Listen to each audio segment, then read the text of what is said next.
দেখুন ভগবান কেন মেয়ে ছেলে তৈরি করেছিল? হয় সব বেটা ছেলে করতে হতো, নাই সব মেয়ে ছেলে করতে হতো। যে মেয়েদের যে সম্মান নেই, মেয়েরাই যে দাসীগিরি করবে, এর জন্যই ঈশ্বরের দায়ী। ঈশ্বরই দায়ী কেন? যখন যখন মানুষ তৈরি করেছে, তখন কেন একবার ভাবিনি যে মেয়েদের এই দাসীগিরি কোনো দিন শোধ হবে না, দাসী দাসীই থেকে যাবে।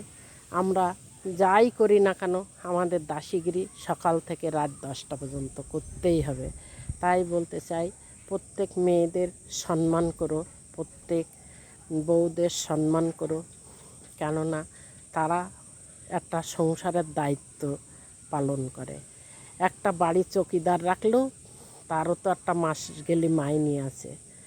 তারপরে যে বাসন মাজে তারও একটা মাইনে আছে, যে ঘর মুছে তারও একটা মাইনে আছে, যে রান্না করে রাঁধুনেরও একটা মাইনে আছে। তাহলে এরকম প্রত্যেকটা কাজ হিসাব করলে কাঁচাকচুর থেকে এই যে সংসারে 50 খান কাজ একটা নারীতে কিন্তু সকাল থেকে রাত 10টা পর্যন্ত উদয়স্ত খেটে মুখের কাছে ধরি দেয়। একবারও বলে না আমি 40 খান কাজ করেছি, কি 50 খান কাজ করেছি, কি আমি এটা করেছি, কি চোখেও দেখা যায় না যে কাজগুলো কখন করলো। কিন্তু সে বলে সংসারটা পুরো সামাল দিচ্ছে এবং কাজ সব করছে। আর যখন টাকায় রাখছো তখন কিন্তু চোখে দেখতে পাচ্ছ দাসী যে একখান কাজ করে গেল, এই টাকাটা দিতে হবে আমাকে।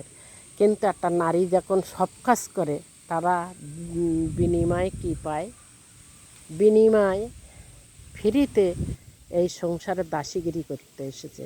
তারা মুখের একটু ভালোবাসা ছাড়া কিছুই পায় না। তাই সেই মুখের ভালোবাসাটা কেউ বঞ্চিত করো না, সেটুক দেবার চেষ্টা করো প্রত্যেক নারীকে। প্রত্যেক নারীরা এর জন্যে খুব যন্ত্রণা পায়। হয়তো অনেক নারীরা বলতে পারে না, কিন্তু অনেক নারীর জীবনে অনেক দুঃখ লুকিয়ে আছে।